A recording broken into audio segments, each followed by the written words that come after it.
Assalamualaikum warahmatullahi wabarakatuh. Ibu Dr. Rodatul Jannah MA, dosen pemangku mata kuliah Pendidikan Psikologi Islam yang saya hormati, sahabat-sahabat semua, mahasiswa bakal sarjana yang saya hormati. Berikut saya akan mempresentasikan tugas ke-9, karakteristik jiwa remaja dalam penerapannya dalam pendidikan Islam. Yang pertama adalah remaja. Masa remaja merupakan masa sangat penting dalam rentang kehidupan manusia, merupakan masa transisi atau peralihan dari masa kanak-kanak menuju masa dewasa. Ada beberapa pengertian menurut para tokoh mengenai pengertian remaja, seperti Elizabeth B. Hurlock. Istilah remaja berasal dari kata Latin yang berarti tumbuh atau berkembang menjadi dewasa. Bangsa orang-orang zaman purbakala memandang masa puber atau masa remaja tidak berbeda dengan periode lain dalam rentang kehidupan. Anak dianggap telah dewasa apabila sudah mampu mengadakan reproduksi.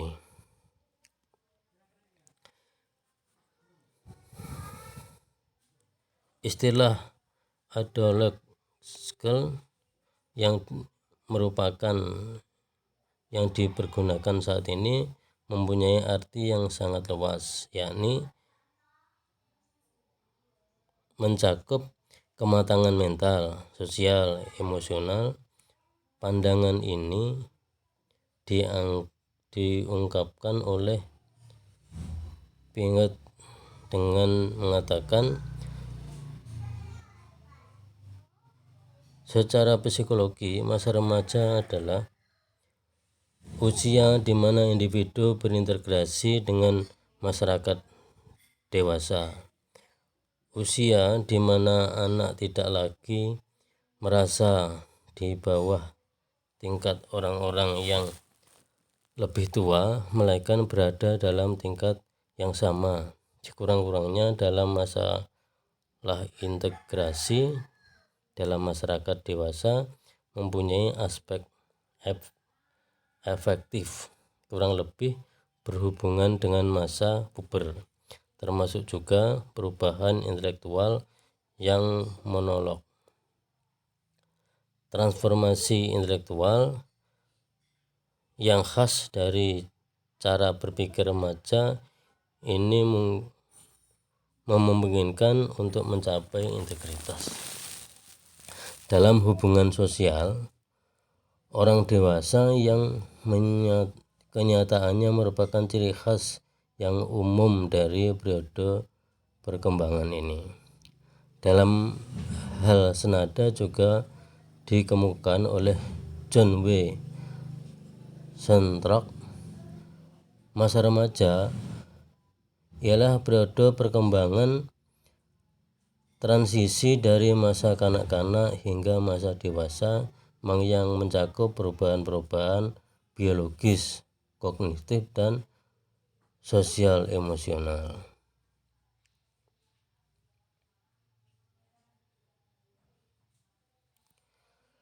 Begitu juga pendapat dari World Health Organization WHO tahun 1974, remaja adalah suatu masa di mana individu berkembang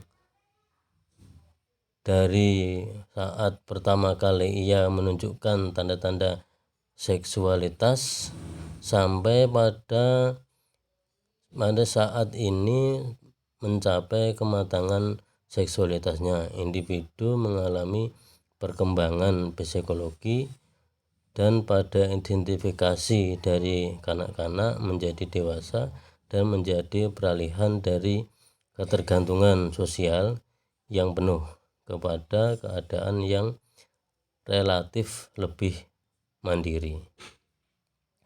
Maka setelah memahami dari beberapa teori di atas, yang dimaksud dengan masa remaja adalah suatu masa peralihan dari masa kanak-kanak menuju masa dewasa, dengan ditandai individu telah mengalami perkembangan atau pertumbuhan yang sangat pesat di segala bidang, yang meliputi dari perubahan fisik yang menunjukkan kematangan organ reproduksi saat optimalnya fungsi organ-organ lainnya. Selanjutnya, pengembangan kognitif yang menunjukkan cara gaya berpikir remaja serta pertumbuhan sosial emosional remaja dan seluruh perkembangan lainnya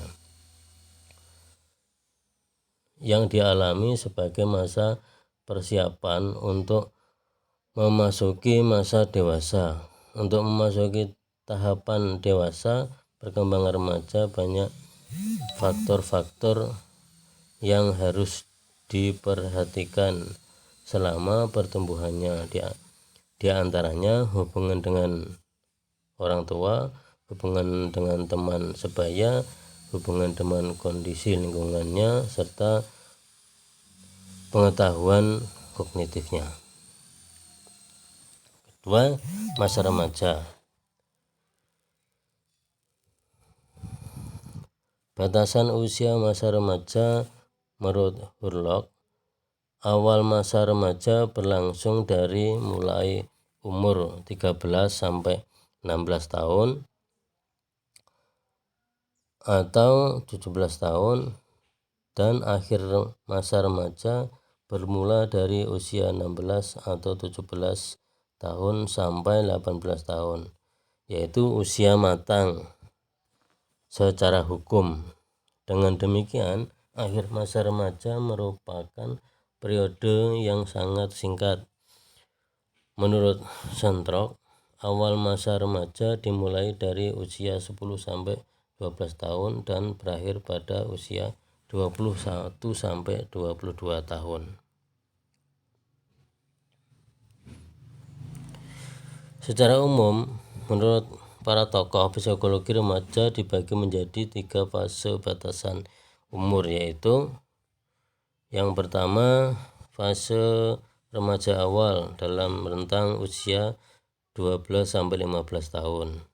Yang kedua, fase remaja madya dalam rentang usia 15 sampai 18 tahun.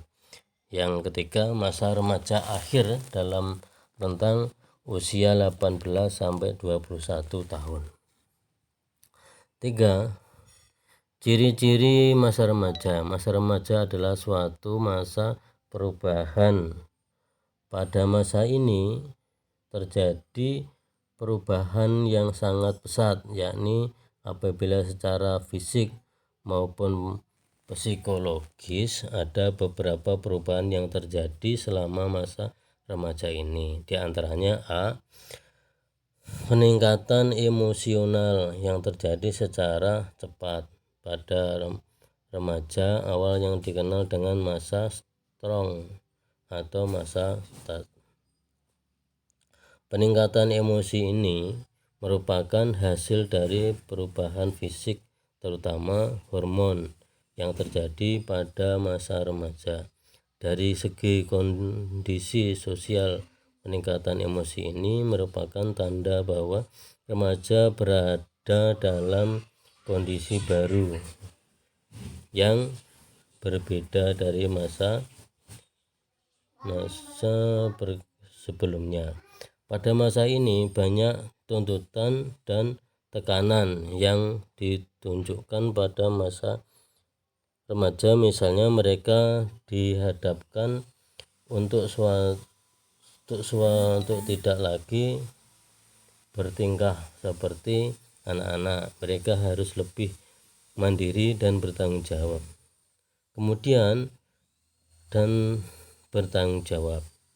Ini akan terbentuk seiring dengan berjalannya waktu dan akan nampak jelas pada masa remaja akhir yang dalam hal ini biasanya remaja sedang duduk di masa sekolah. Perubahan yang cepat seperti fisik juga disertai kematangan seksual.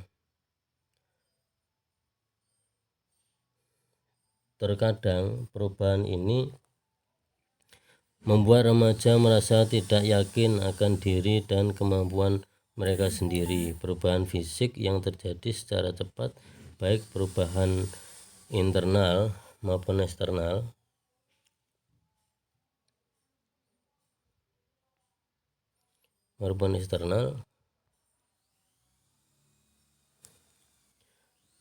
perubahan internal seperti sistem sirkulasi, pencernaan, dan sistem respirasi. Sedangkan perubahan eksternal seperti tinggi badan, berat badan, proporsi tubuh sangat berpengaruh terhadap konsep diri remaja. C. Perubahan yang terjadi bagi dirinya dan hubungannya dengan orang lain selama digantikan dengan hal menarik yang baru dan lebih matang. D. Perubahan nilai di mana apa yang mereka anggap penting pada masa kanak-kanak menjadi kurang penting karena sudah mendekati masa dewasa.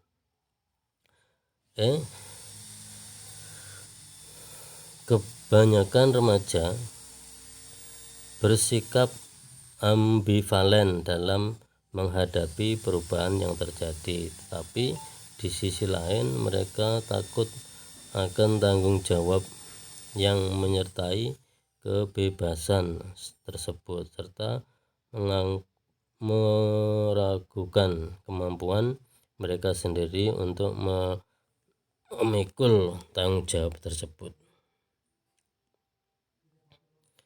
B. Pendidikan kaum remaja. 1. Pendidikan agama atau keimanan remaja telah sampai pada mampu memahami hal yang abstrak, yang mampu mengambil kesimpulan dan abstrak dari kenyataan yang dilihat.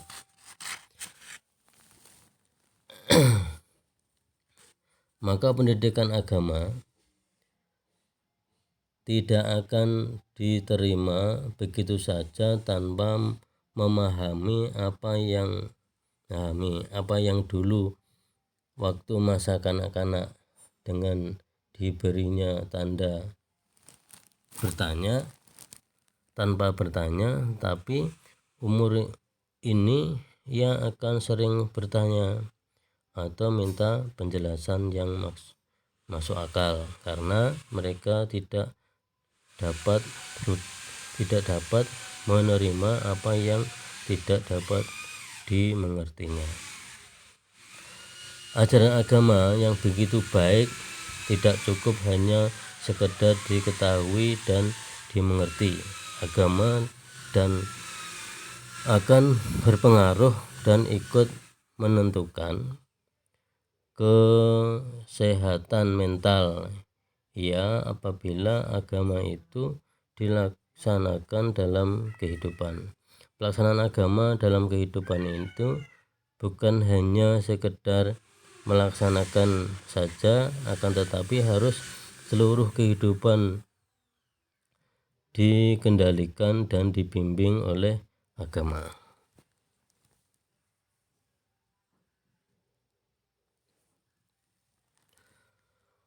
Oleh karena itu, orang tua, guru, masyarakat hendaknya dapat memahami betul-betul perkembangan jiwa anak yang sedang dilalui oleh remaja agar pendidikan agama dapat dilaksanakan dengan berhasil dan berdaya guna. Pendidikan akhlak atau moral akhlak anak di dalam implementasi iman dalam segala bentuk perilaku. Adapun akhlak-akhlak yang diberikan adalah 1. Akhlak terhadap orang tua, akhlak terhadap orang lain, akhlak dan penampilan diri. Untuk membina akhlak agar mempunyai sifat terpuji tidaklah mungkin dengan penjelasan pengertian saja, tetapi juga perlu membiasakannya untuk melakukan yang baik yang diharapkan nanti dia akan mempunyai sifat-sifat itu untuk menjauhi sifat tercela.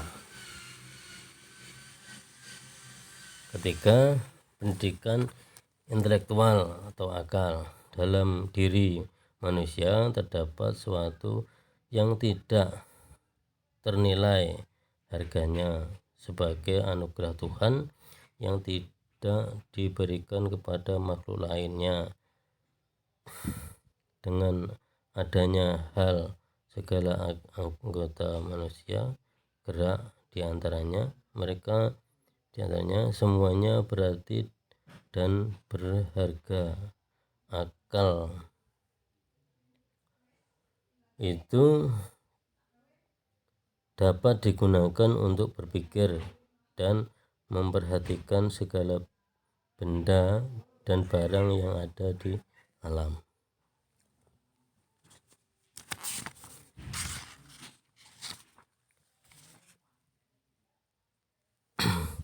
Timbulnya ilmu pengetahuan disebabkan kebutuhan-kebutuhan manusia yang berkemampuan hidup berbahagia. Dalam mencapai dan memenuhi kebutuhan hidupnya itu manusia menggunakan akal pikirannya. Keempat, pendidikan praktis. Oleh ahli jiwa dikatakan bahwa pengaruh mental dapat dilihat pada perasaan, berpikir, kelakuan, dan kesehatan jasmani. Maka ketenangan jiwa adalah modal pertama yang harus dimiliki oleh setiap orang yang merindukan kebahagiaan hidup. Bagi jiwa yang sedang dalam gelisah, maka akan memberi jalan dan siraman penenang hati. Tidak sendiri mendengar orang yang kebingungan dalam hidupnya selama ia belum beragama, tetapi setelah mulai mengenal dan menjalankan agama, ketenangan jiwa akan datang. Terakhir, pendidikan sosial. Manusia adalah makhluk sosial. Tidak ada orang pun yang sanggup hidup tanpa menggantungkan kepada masyarakat di sekitarnya. Manusia hidup mulai dari dalam kandungan, kemudian mulai tahapan kanak-kanak, remaja, dewasa, dan tua selalu membutuhkan atau bergantung kepada lingkungan sosialnya. Pendidikan sosial itu sangat dibutuhkan remaja dengan bimbingan atau tauladan agar mereka dapat melakukan masa goncang dengan sukses, lebih mandiri, dan remaja dapat merasa bahwa dirinya dihargai dalam lingkungannya. Terima kasih. Ini yang bisa saya sampaikan. Saya Heri. Assalamualaikum warahmatullahi wabarakatuh.